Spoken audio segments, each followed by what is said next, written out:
کہ سیالکوٹ کا ایک گاؤں ہے، سیالکوٹ کا علاقہ، اس کے ساتھ ایک رنگپور کا گاؤں ہے، اور رنگپور کے گاؤں کے ساتھ جو ہے وہ انڈیا اور پاکستان کی محاذ شروع ہوئی تھی، جنگ شروع ہوئی تھی۔ تو اس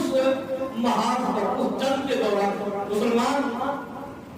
تھوڑی کمزور حالت میں تھے، کیونکہ ظاہر بات ہے انڈیا نے یہ منصوبہ بنایا ہوا تھا، ان کا یہ سوچا سمجھا منصوبہ تھا کہ جس محاذ پر مسلمان تھوڑا کمزور لگ رہے ہیں، جہاں ان کی ذہنی طاقت تھوڑی کم ہے، وہاں سے داخل ہو رہے ہیں۔ جب ان کے جاسوسوں نے انہیں بتایا کہ جناب اس جگہ پر وہاں لوگ کم ہیں، تم داخل ہو سکتے ہو، انہوں نے پختہ ارادہ بنایا اور آپس میں مشاورت کر کے انہوں نے یہ ارادہ ذہن کے اندر رکھا، یہ بات ذہن کے اندر رکھی کہ اس رنگپور کے محاذ سے داخل ہو کر زور کے وقت ہم لاہور بادشاہی مسجد کے اندر ہوں گے، اور وہاں مسلمانوں کو زور کی نماز نہیں پڑھنے دی جائے گی، اس مسجد کو ہم شراب خانے میں تبدیل کریں گے، اور ساری مسجد میں ہر طرف شراب ہی عام کر دی جائے گی۔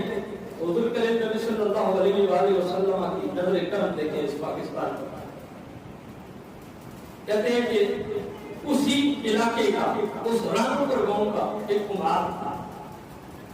کہتا میں کسی دوسرے گاؤں سے کچھ بوریاں اپنی خچر پر لاد گیا،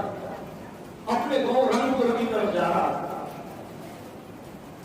کہتے ہیں چونکہ کافروں کا یہ منصوبہ تھا، وہ اس محاذ سے داخل ہونا چاہتے تھے، میں جو ہے اس اپنے خچر پر وہ بوریاں لاد دی، اس طرف سے اپنے گاؤں کی طرف جا رہا تھا۔ کہتا ہے کیا میں دیکھتا ہوں اچانک ایک تیز رفتار سواری میری خچر کے پاس سے گزری، اتنی تیز روشنی اور اس کی اتنی تیز رفتار اور اتنی آواز تاکہ اس کے گزرنے کی دیر تھی، میری خچر بدک گئی، بوریاں نیچے گری، میں اس پر بیٹھا ہوا تھا، میں بھی نیچے گر گیا۔ خیر میں اٹھا، اب جنگل ہے، اندھیرا ہے، جان پہچان والا کوئی نہیں ہے، گاؤں کا ماحول ہے، کہتا میں پریشانی میں ہوں، اب کیا ہوگا؟ یہ بھی خچر سے نیچے گر گئی ہے، ان کو اٹھا کر رکھنے والا کون ہے؟ میری کون مدد کرے گا؟ کہتا میں ایسی پریشانی کی کیفیت میں تھا، ابھی اسی کش مکش میں تھا۔ کہتا اتنی دیر میں تھوڑی دیر کے بعد ایک اور تیز رفتار سواری گزری، اسی طرح کی تیز روشنی، اسی طرح تیز رفتار سواری، وہ بھی گزر گئی۔ کہنے لگا مجھے تھوڑا یقین ہو گیا کہ اس طرف سے کوئی نہ کوئی آ رہا ہے، تو میں نے ارادہ بنایا کہ اب اس طرف دیکھتا ہوں، جو بھی کوئی آتا ہے اس کو روکنے کی کوشش کرتا ہوں، اور اس کو کہتا ہوں کہ یہ میری بوریاں جو ہے نا وہ میری خچر میں رکھوا دے۔ کہتا بس میں نے اس طرف منہ کیا جس طرف سے وہ سواریاں آ رہی ہیں، ابھی تھوڑی دیر ہوئی تھی کہ ایک اور تیز روشنی اور ایک تیز رفتار سواری میری طرف بڑھتی ہوئی، جب مجھے نظر آئی کہ میں نے دور سے ہاتھ جوڑ لیے، میں نے کہا خدا کا واسطہ ہے، جو بھی ہے اللہ رسول کا واسطہ ہے، میری بات سنو، میں بڑا مجبور ہوں، اسلام کا وقت ہے، میری مدد کرنے والا کوئی نہیں ہے، میری سواری سے یہ بوریاں نیچے گر گئی ہے، اس کو اٹھا کر رکھنے والا کوئی نہیں ہے، مہربانی کر تو رک اور مجھے یہ اٹھا کے رکھوا دے۔ کہتے ہیں وہ سواری میرے پاس وقت روکی، جو ہی وہ سواری رکی نا تو کہتے ہیں میں دیکھ کے حیران رہ گیا کہ خوبصورت نوجوان عربی لباس کے اندر موجود ہے، چہرے پر نقاب ہے اور تیز رفتار سواری پر موجود ہے، سواری کی نور کی بھی کیا بات ہے، اس کے اپنے چہرے کی نور کا یہ عالم ہے کہ اس کے نقاب سے چہرے کا نور ظاہر ہوتا نظر آ رہا ہے، سوار ہے اس پر، کہتا ہے ہاتھ کے اندر تلوار ہے۔ میں نے اس کو کہا کہ جناب میری یہ بوریاں گر گئی ہیں، اس سادے کو کون بتائیے کون ہے؟ کہنے لگے میری یہ بوریاں گر گئی، آپ کو نیچے رکھوا دو۔ وہ مسکرائے اور کہا جی ٹھیک ہے رکھوا دیتے ہیں۔ کہتا میں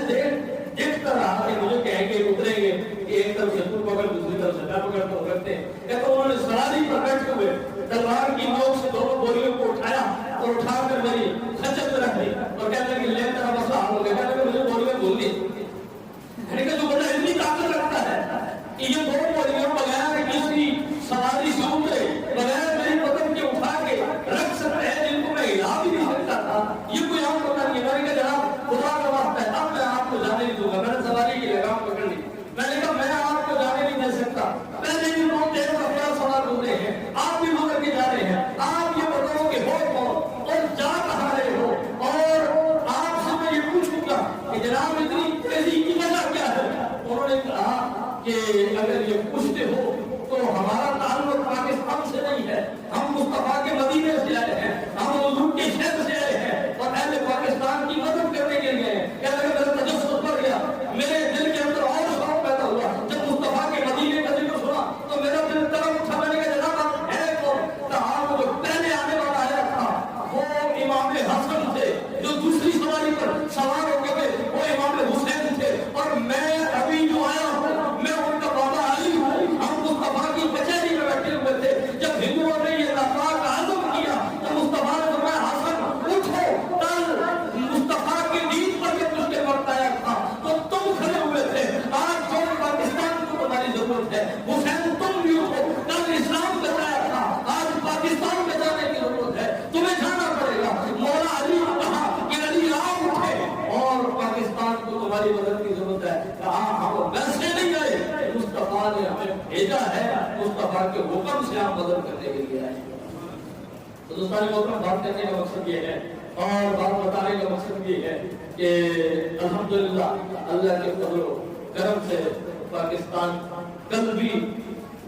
اللہ اور اس کے رسول اور اس کے محبوب بندوں کی نگاہوں میں تھا، پاکستان آج بھی ان کی محبوب اس کے محبوب بندوں کی نگاہوں میں ہے۔ آخری بات کر کے لیکن یہ بات